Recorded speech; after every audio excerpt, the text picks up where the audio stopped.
Pwede po kayo dito mag tampisaw. Tapos maglandian. Talaga, dito may binira ka, sepel ka to, ipunasay sa Manila, para kumain sa kusina.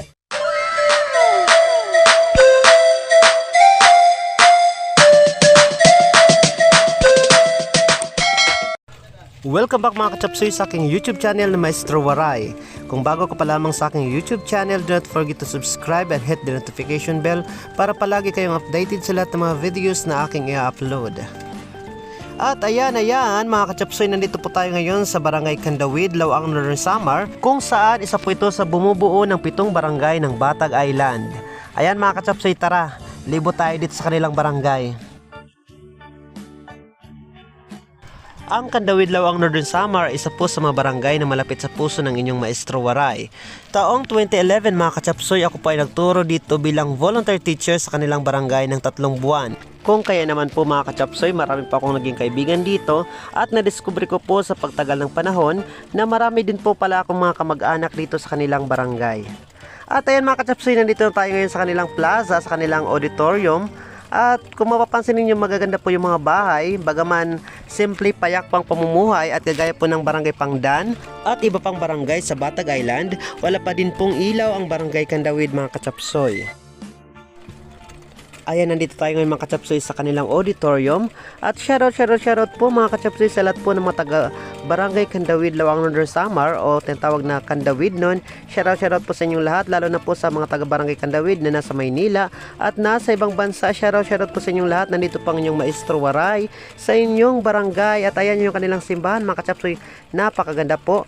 Kagaya po ng Barangay Pangdan, ang Barangay Candawid po ay mayaman po sa iba't ibang produkto at pagkain mga kachapsoy, kagaya po ng seafoods at iba pa.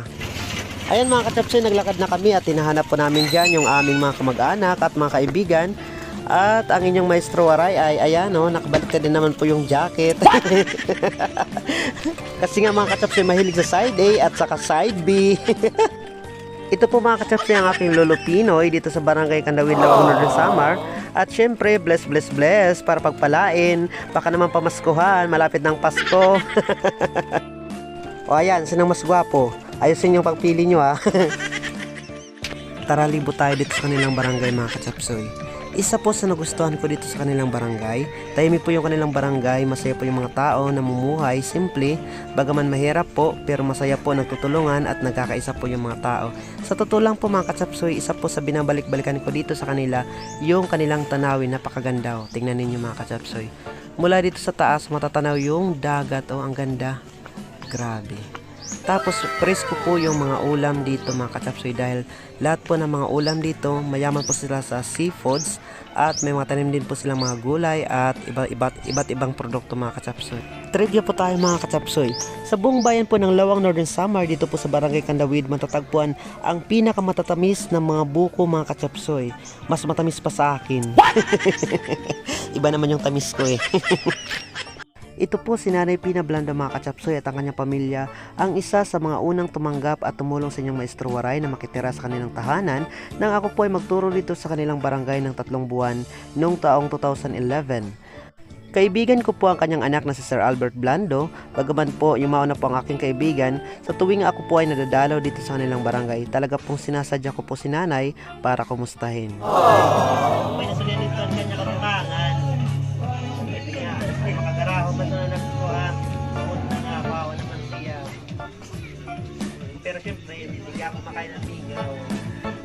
Talaga, dito may binira ka, sepel ka to, ipunasay sa Manila, para kumain sa kusina. Maupay man lang natin si Albert, maupay man lang batasan. Ako nito ninumduman nga, waray manakasan sa baranasan, kanya maupay sa tusan. Pag in-adapt man ang nari Sir, waragad na ito. Pero kami na ni-istaran na iba. Nakailan na kilala. Ayan mga kachapsoy, bumuhos po talaga ang luha ni Nanay Pina dahil sa sobrang pong galak na nagkita kami. Matagal-tagal din pong panahon kasi po na hindi po nakadalaw ang inyong Maestro Waray dito sa Barangay Candawid. Maging ako man mga kachapsoy, mangilid-ngilid po ang aking luha. Ayaw ko lang pong ipakita kay Nanay Pina na umiyak dahil ayaw ko pong dagdagan ng kanyang kalungkutan mga kachapsoy.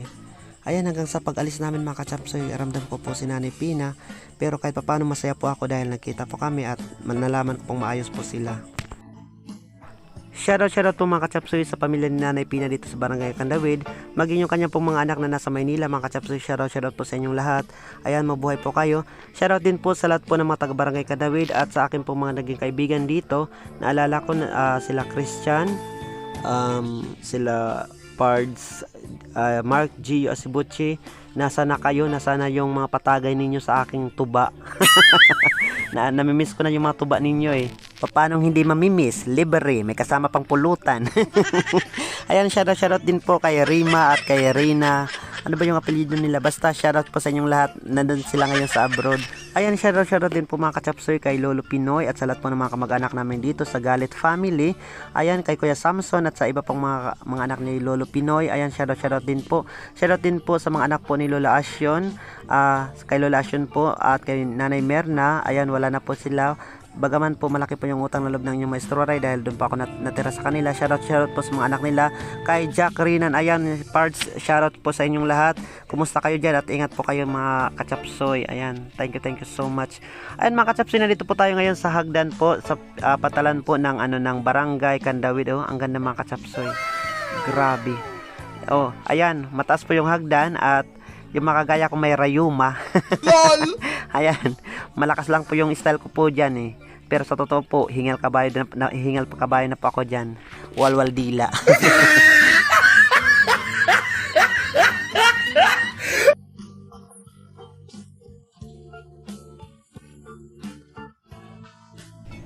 Grabe mga kachapsoy, ang ganda po. Ito po dito yung pantalan nila.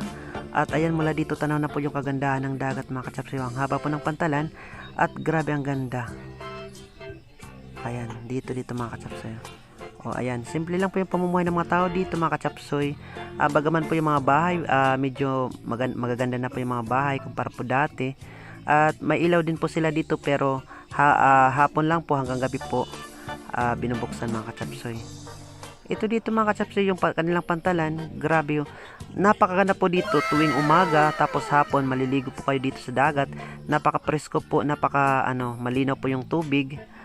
Pwede po kayo dito tampisaw. Tapos maglandian. Kaso nga lang po mga kachapsoy, mga naglalandian dito sinisibad po ng pating.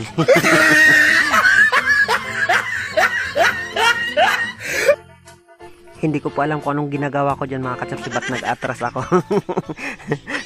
Naloko na. At ayan mga kachapsoy, grabe ang ganda.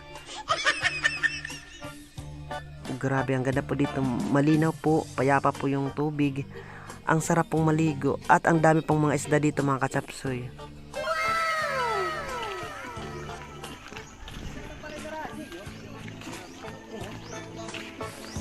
Mag-hi kayo dyan, mag-hi. Oh. Ayan mga kachapsoy, isa pa sa sinadya natin dito, yung pamilya po ng kaibigan nating si Mark G. Asibuchi. Nakasalukuyang nasa Maynila. Andito pinunta natin ito mga kachapsoy. Ito po yung kanyang nanay. Kumusta na si Gio? At sa Manila. At sa Manila? Nakagigang palas ko. Kay Mao. Mataba ko. Butok ng makina. Kani paghay na lang doon. Kumusta man si Gio? Kaya magpapaka. Ayos gad na ito. Kayan. Tika sa labahan. Ayan. Oh, yan eh kami sa Dimbalkada.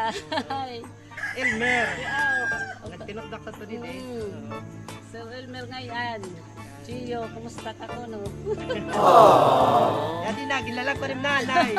Break it down. Oh.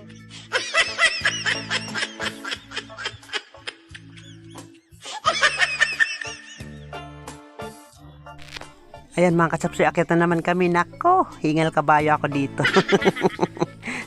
Pero buti na lang, puti yung legs ko. Ayan, oh. Walang yan, walang rinis. Never been touched, never been kissed.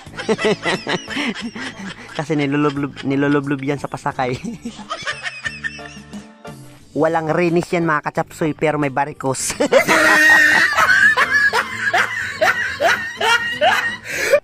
Tara mga kachapsoy, may isa pa tayong sadya dito mga kachapsoy. Si Kapitan Dunying po yung kanilang punong barangay dito mga kachapsoy sa barangay Kandawid. Mababait po sila dito, lalo na po yung mga anak nila mga kachapsoy na naging kaibigan ko dito. Ayan, shoutout po kay Rina at sa kay Rima. Ayan, punta natin mga kachapsoy sa Kapitan Dunying. Ayan mga kachapsoy, may mga bisita po si Kapitan dito, mga nagpapapirma po ng mga dokumento. Kaya minabuti po nating sandaling kinausap lang po siya dahil nakakahiya po, baka busy po mga kachapsoy. Kumusta? Hello, Rina! Ato pa si Rina sa itong bansa? Si Rima? Oy, hello Rima, Rina, yan din yung tatay ang kapitan. Si Kapitan Dunying. Ayan.